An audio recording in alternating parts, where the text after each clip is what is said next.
There is an institution that controls the price of every dollar in your wallet. It decides how much your mortgage costs. It decides how much interest your savings earn. It decides whether the stock market goes up or crashes down. It decides, literally, how much your life costs. You never voted for it. You never elected anyone who runs it. You probably can't name the last 5 people who led it. And here's the most disturbing part of all. Most people can't even explain what it actually does. I'm not talking about the president. I'm not talking about Congress. I'm not talking about Wall Street. I'm talking about your central bank. The Federal Reserve, the single most powerful financial institution on the face of the earth. And here's what they don't tell you in school. The Federal Reserve was not created to protect you. It was not created to stabilize your economy. It was not created to make sure working Americans could afford homes and retire with dignity. It was created to protect the financial system, the banks, the markets, the machine, and you. Your savings, your wages, your debt, your financial future. You are not the priority. You are the fuel. Once you understand that, once you really see it clearly, you will never look at your paycheck, your mortgage, your retirement account, or your cost of living the same way again. So let's go all the way back to where this started, because this story is much older and much darker than most people realize. It's 1694. England is broke. The crown just fought another expensive war against France, and the royal treasury has nothing left. So a group of wealthy merchants walks up to the government and makes a deal. We will lend you £1.2 million. Right now? No questions asked. In exchange, you give us the right to form a bank with one extraordinarily privilege. The exclusive right to issue paper money, backed by government debt. The government agreed, and just like that, the Bank of England was born. Now, here is what most history books leave out. This bank was not created to serve the English people. It was not created to stabilize prices or protect workers or make the economy fair. It was created to fund a government that had run out of money and to profit massively from doing so. That is the original DNA of the modern central bank. Not a public institution, not a neutral referee, a private lender with government privileges, making a fortune off the state's desperation. And that model spread. By the 1800s, every major European power had a version of the same arrangement. Privately owned institutions, special privileges, the power to issue currency, the ability to bail out governments, and in return, extraordinary influence over the entire economy. Wheat almost zero, democratic accountability. The blueprint was set, and it was coming to America next. Americans, for most of the 1800s, absolutely hated the idea of a central bank, and honestly, they had good reasons. The first Bank of the United States was shut down after political battles over corruption and the concentration of financial power in too few hands. The second Bank of the United States met the same fate. President Andrew Jackson killed it, calling it a den of vipers and a tool of financial elites. For most of the 19th century, the United States had no central bank, and the result was financial chaos, private currencies, speculative bubbles, bank runs, violent financial panics that wiped out ordinary people's savings every decade or so. Then came 1907. A financial panic so severe, so rapid and so catastrophic, the entire American banking system nearly collapsed. And the person who had to step in and save it, not the government, one private banker.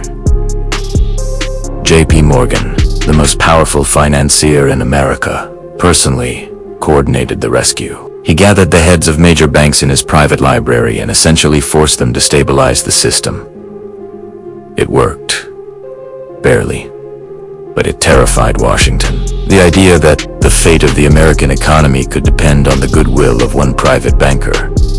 That was unacceptable. 6 years later, in 1913, Congress passed the Federal Reserve Act. The Federal Reserve System was born.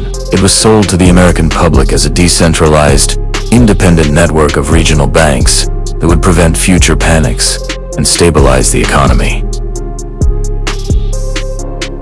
That was the pitch. The reality, as we'll see, turned out to be something very different. Now, to be fair, the Federal Reserve has done genuinely important work.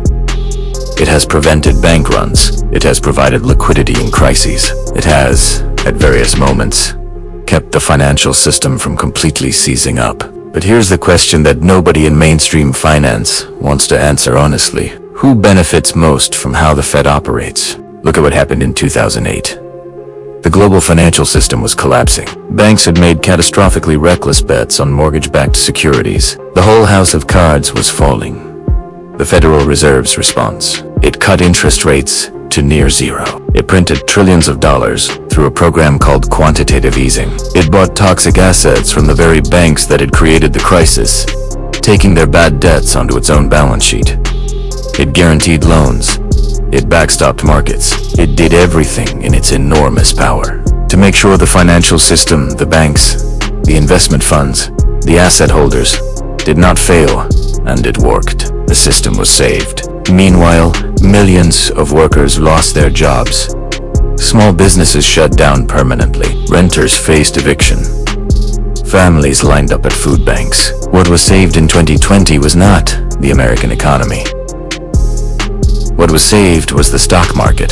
The balance sheet of the Federal Reserve exploded to nearly $9 trillion. The national debt surged, and the dependency of the entire financial system on central bank intervention, on the Fed stepping in every time things get scary, became more complete than it had ever been. And here is why all of this should make you angry, or at minimum, deeply thoughtful. When central banks distort the cost of money, and that is exactly what they do, they distort everything else too. Think about interest rates for over a decade. After 2008, the Federal Reserve kept interest rates at essentially zero. The idea was to stimulate borrowing and spending and get the economy moving again, and it did stimulate borrowing. And what happened to the ordinary American during this era of free money? Housing became unaffordable. Student debt became crushing. Wages barely moved, while the cost of living climbed. Savings accounts earned almost nothing. The stock market boomed, but the majority of Americans own little to no stock. The system was being tuned, deliberately or not, to reward asset owners and punish everyone else. And almost nobody connected it back to the decisions being made in the marble halls of the Federal Reserve. The language of central banking, intentionally dense, wrapped in academic jargon, designed to be impenetrable to non-specialists, serves one clear purpose: to keep ordinary people out of the conversation, to make sure that the most consequential financial decisions in the world, decisions that directly affect your rent, your debt, your retirement, your children's economic future, feel too complicated for you to have an opinion about. That is not an accident. Complexity is a tool of power, and when you realize that, when you see the jargon for what it is, you start to understand the game that's been running your entire financial life. So, what do you actually do with this information? First, see clearly. Central banks are not gods. They are not neutral. They are not above politics or above serving particular interests. They are powerful institutions run by human beings, with relationships, incentives, and blind spots. Understanding that doesn't make you a conspiracy theorist. It makes you financially literate. Second, understand that the system is designed to keep you in motion, not to set you free. Low interest rates reward debt and punish saving by design. Asset inflation rewards the already wealthy. As a consequence, the treadmill of consumption and borrowing and working, it benefits the system far more than it benefits you. Third, position yourself as smartly as you can given the reality of the system you're actually in. That might mean owning assets that can hold value outside of purely paper wealth. It might mean aggressively building financial literacy, not just about budgeting and saving, but about how money is actually created, distributed, and controlled. It might mean questioning the financial narratives you've been handed since childhood. Because here is the bottom line. When the next financial crisis comes, and history is very clear that there will be a next one, the Federal Reserve will do exactly what it has always done. It will protect the system, the banks, the markets, the machine. Not because the people running it are evil, but because that is what it was built to do. That is its job. Your job is to protect yourself, and you can't protect yourself from something you don't understand.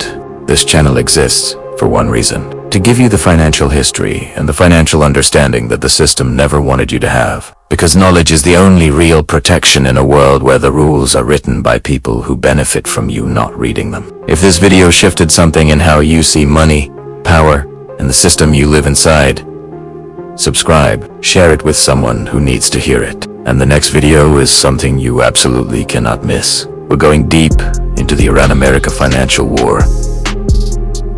Frozen assets, oil embargoes, currency, destruction, and how the same financial weapons being used against Iran could one day be aimed at anyone. That video is coming next. Hit subscribe so you don't miss it. Follow the money, because the money never lies.